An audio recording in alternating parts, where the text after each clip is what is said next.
And worse, there is now a social pressure involved where the kids are telling each other, no, no, no, no. It's not miss, it's they.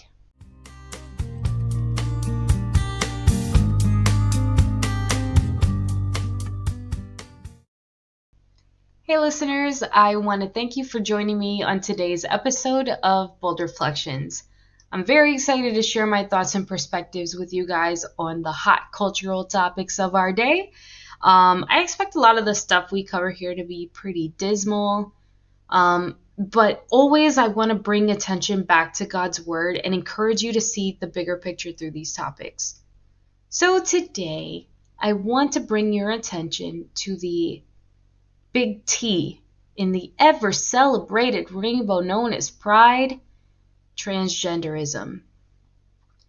As our culture continues to encourage so-called tolerance and acceptance for this identity, I'm going to show you here on the screen a study just came out from UCLA School of Law's Williams Institute, basically highlighting the fact that in the last 5 years, the number of people who are identifying themselves as transgender within the age group of 13 to 17 and 18 to 24, so young people, very young, has doubled. It went up from 0.7 to 1.4 and 1.3 respectively for the different age groups. And I bring that up to highlight here that we really need to wake up. This is a huge deal in our culture, and our kids are growing up in a world that's really pushing this idea very hard and unquestioningly. So I'm going to show you guys a clip of a doctor just to help you get a feel of exactly how ingrained this is becoming. A child will often know that they are transgender from the moment that they have any ability to express themselves, and parents will often tell us this. We have parents who tell us that their kids, they knew from the minute they were born practically, and actions like refusing to get a haircut or standing to urinate, trying to stand to urinate, refusing to stand to urinate, trying on siblings' clothing, playing with the quote opposite gender toys, things like that. There is more and more a group of adolescents that we are seeing that really are coming to the realization that they might be trans or gender diverse a little bit later on in their life. So what we're seeing from them is that they always sort of knew something was maybe off and didn't have the understanding to know that they might be trans or have a different gender identity than the one they had been assigned. So that is a growing population that we are seeing, and that's being recognized as being trans and able to be treated. And able to be treated. That's where my huge concern comes in. And this is someone who's operating on the assumption that a toddler, see, look at this, that toddlers can know that they are transgender by refusing a stereotypical haircut or playing with toys of the quote-unquote opposite sex. Moving on, I've got another clip here from the same institution, from the same hospital, another doctor. Gender-affirming hysterectomy is very similar to most hysterectomies that occur. A hysterectomy itself is the removal of the uterus, the cervix, which is the opening of the uterus, and the fallopian tubes, which are attached to the sides of the uterus. Some gender-affirming hysterectomies will also include the removal of the ovaries, but that's technically a separate procedure called a bilateral oophorectomy. And not every gender-affirming hysterectomy includes that, and people who are getting gender-affirming hysterectomies do not have to have their ovaries removed. Don't worry, folks. You don't have to remove your ovaries when we remove your uterus, fallopian tubes, and cervix. It's totally optional. It's fine. We have come to a cultural point where our society is so accepting of this ideology that we now have doctors that are expressing their authority on quote-unquote gender-affirming care. And just by default, parents are going to look to them as like arbiters of medical truth. Again, these are people who are operating on the assumption that a toddler can identify as transgender even if they don't have the language to express it yet. And how many people are going to really question them There's an element of trust when you're talking to a pediatrician, a psychologist, a psychiatrist, a surgeon. Naturally, we trust these people. And when they're telling us that, again, a toddler, because they don't like the color blue or something, this is something sinister. It's almost like a celebration more than an acceptance in our culture, to the point of mutilation of healthy body parts. She said it herself. This is a gender affirming hysterectomy. It's just like a normal hysterectomy, but it's to affirm your gender, or what you think is your gender. We're also seeing in certain states laws that are allowing kids to go about these medical interventions like puberty blockers or vaginoplasty, mastectomies, just to affirm their feelings of gender confusion. And it can happen without the consent of the parents. Is this something that a child is really feeling organically? Or are these seeds being planted through other means? I want to show you a small snippet of a Disney short called Baymax that's discussing period and feminine products, and it features a character who is wearing a transgender flag on their t-shirt. And Baymax is already a character that a lot of people already know. If you've seen Big Hero 6, this is a very popular character. Your kids are already familiar with this character. This is not anything new for them. I'm just going to skip to this part here. These are the tampons I usually use. Thank you. I prefer pads. They're more comfortable for me. Thank you. I always get the ones with wings. Thank you. Get unscented. There you go. The transgender masculine voiced character always gets the pad with wings. Totally normal. And this is exactly what I'm alluding to. The normalization of something that is not based on scientific biological reality. Instead, this is an ideological position. And now we're forcing it down people's throats via Disney. I mean, I guess you can opt not to watch it, but your kids are already familiar with the character. They have a trust for this character. This is not here by accident. And if you've been following the news at all, you know Disney's been under scrutiny lately because of some leaked video from Disney executives. And they're openly admitting that they are putting this ideology in their new content, and they really don't care what you think. The sad reality is, as the parent, you're wrong, we're right, get over it. We're also seeing these educational resources now, like if you're looking at the screen, I have a screenshot from transstudent.org/gender. This is the gender unicorn. Have you heard of it? It's a cute little purple unicorn, so cute, obviously meant for younger students, probably younger than 13 or so, like that one study found. It's essentially explaining in easy graphics and easy terminology for a child, what is gender identity? What is gender expression? Sex assigned at birth. Notice that language, assigned at birth. We heard that in the clip with the doctor, something that's assigned at birth, not based on biological reality. What's physical attraction? What's emotional attraction? There's this like assumption that it's their place to teach our kids about these topics. And there is an uptick of teachers posting things on TikTok. I'm going to show you a clip here of a quote-unquote non-binary teacher. So this is a non-binary teacher who is basically explaining a situation that happened in her classroom of 8-year-olds. I'm like very out at work. At least at my teaching job, I'm very out. I wear my pronouns and stuff, and I'm like, I like correct the kids, and the kids have gotten to like correcting each other. And it was like so awesome today. I was in charge of our. I want to go back to what she just said. the kids have gotten to correcting each other. She's correcting them, and the kids are correcting each other now.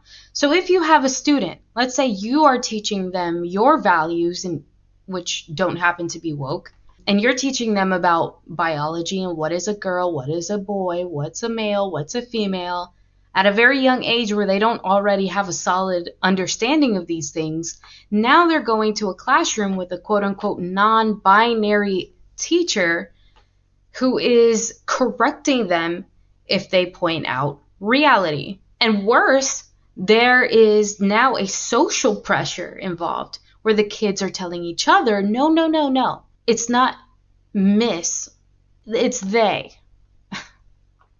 Like active activity, and one of the kids referred to me as a girl. Because you are. And one of my kids was like, Jamie doesn't have a gender. Yes, she does. Jamie's not a girl. Yes, she is. Oh my god. And like, the kid was just like, what do you mean? And she was just like, Jamie doesn't have a gender. Jamie is not a girl. I like the way that has me is so emotional. Like, she like even like said the pronouns to him. Oh my god. She was like, Jamie's they. Okay, anyway, you get the idea. The student corrected the other student. Now the teacher feels really validated by these 8-year-olds and is becoming very emotional, and goes on to talk about her 52-year-old parents that still don't use her pronouns, but her 8-year-old students caught on really fast, and she's only had them for a couple of months. It's one thing for an adult to choose this lifestyle, but now we're seeing this radical ideology being pushed in our kids' classroom. And these kids, again, are young.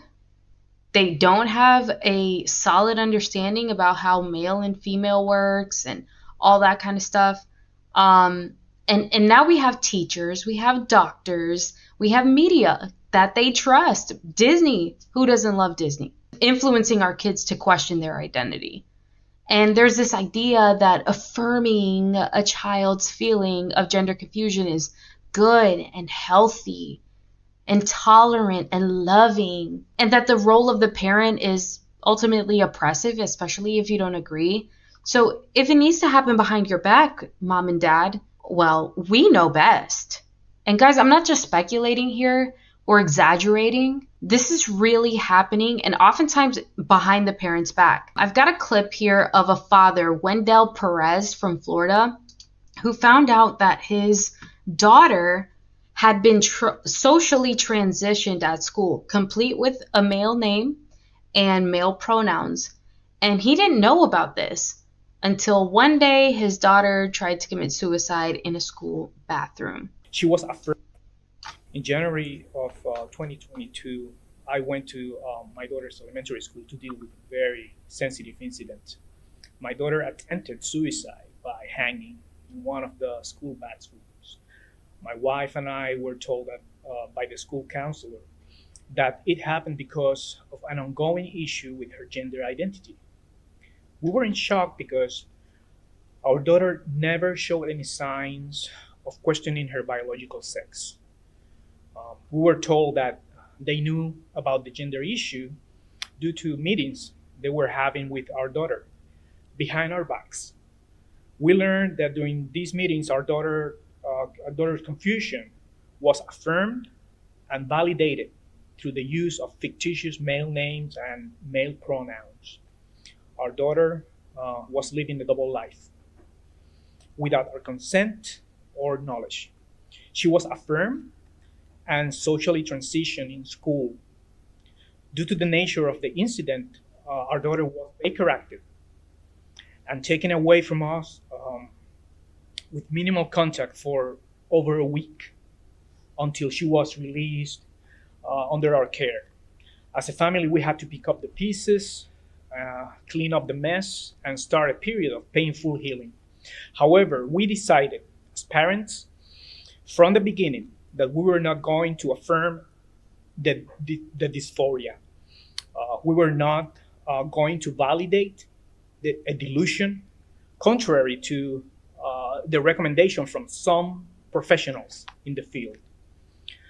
We provided, and actually we did provide unconditional support with proper mental health care and non-affirming therapy to our daughter.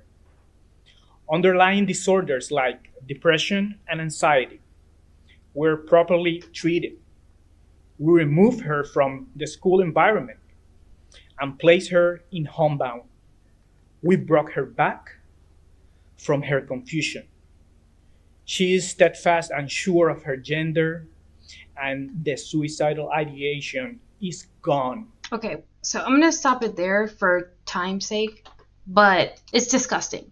Again, there's this assumption that the school knows best, the doctors know best, that you who love your child, that has been with your child from the beginning, from the moment of birth, you don't know anything. You're oppressive. We don't even need to include you in these conversations. And we're going to go ahead and rename your child to whatever they, in their confusion, choose. We're going to call him a him, her a him, whatever. And then the parents are left to pick up the pieces when it doesn't work out like they think it does. Because it doesn't. This is not who God designed your child to be. And good on the parents for being steadfast and knowing what was best for their kid. I could spend a whole episode discussing how big pharma is profiting off of this, like insane money from this ideology. I can rant on about big government and how the breakdown of traditional masculinity and femininity and the breakdown of the nuclear family can really benefit big government and their ability to control you and what you think and your ability to resist it. I have a lot to say about those things, but maybe on future episodes. I said I wanted to focus or at least filter this conversation through the lens of scripture, so that we can make sense of what's going on here. I'm going to read from Ephesians 6:12 that says, "For our struggle is not against flesh, but against the rulers, against the authorities, against the powers of this dark world, and against the spiritual forces of evil in the heavenly realms." Like, it's easy to get angry at people who are influencing our kids. It's understandable. I'm outraged too. This is dark.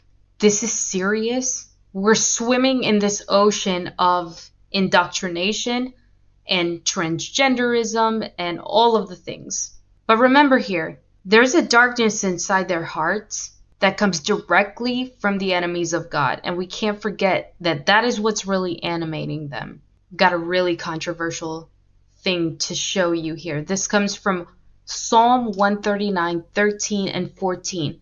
"For you formed my inward parts. You knitted me together in my mother's womb. I praise you, for I am fearfully and wonderfully made. Wonderful are your works. My soul knows it very well." Each one of us was made with care, with purpose. Why is it that we humans have such an arrogance to think that our way is better, that our design is better? A child born into this world at this time in history is given life as a male or female for a reason. God doesn't make mistakes. So who are we to think that we're more loving and more intelligent than the Creator himself? And telling a young, vulnerable boy that his masculinity is toxic, that maybe he's a girl because he doesn't like the color blue or playing cops and robbers. This lie can destroy the man of God that he could become and the potential for him to be a courageous husband and father, a protector of his community, his family. This lie destroys his spirit and robs him of the blessings that God intended for him when he made him to be a male. Telling a young girl that may be feeling insecure and awkward in her own skin that no, you're not a tomboy. You're an actual boy. lying to her and convincing her that she'll find happiness and peace if she just takes higher doses of testosterone, binds her chest, changes her name, goes by male pronouns, maybe even going on to surgically remove her breasts or ovaries. This lie destroys her spirit and steals the potential joys of becoming a wife or a mother, the blessings and beauty that womanhood can bring. There is an enemy at work who wants to steal, destroy, and kill. He wants to steal the peace from these children as they're misled into permanently altering their bodies in an effort to be somebody that they weren't made to be. He wants to destroy their souls with a crushing depression that's inevitable when they realize actually there is no lasting happiness and peace from switching genders, and maybe getting so far down that path that they can't turn back to normal. He wants these depressed souls to kill themselves when they finally realize that they were lied to, and many never feel any semblance of hope to continue on. This is the fight that we as Christians are called to. Transgenderism is nothing to be celebrated. It's wicked, nothing short of wicked. And if you've ever heard a Christian encourage, tolerate, or accept this perversion, do not be deceived. Do not apologize. Do not give in. There's nothing loving about perpetuating a massive lie that will only end in destruction. Bold enough for you? Before I sign off here, I want us to close out by reflecting on an encouragement from Proverbs 2:20 through 22. Thus you will walk in the ways of the good and keep to the paths of the righteous. For the upright will live in the land, and the blameless will remain in it. But the wicked will be cut off from the land, and the unfaithful will be torn from it. It might seem like this evil is overwhelming. It's everywhere. But fear not, the battle is already won. Thanks again for joining me on Bold Reflections. I hope you'll tune in next week, and I'd love if you could subscribe to the channel, hit the like button, tap the bell to stay notified so you don't miss an episode when it comes out. And as always, God bless. If that was bold enough for you, then consider subscribing to help the channel grow. Don't forget to like and comment to help get the algorithm on our side.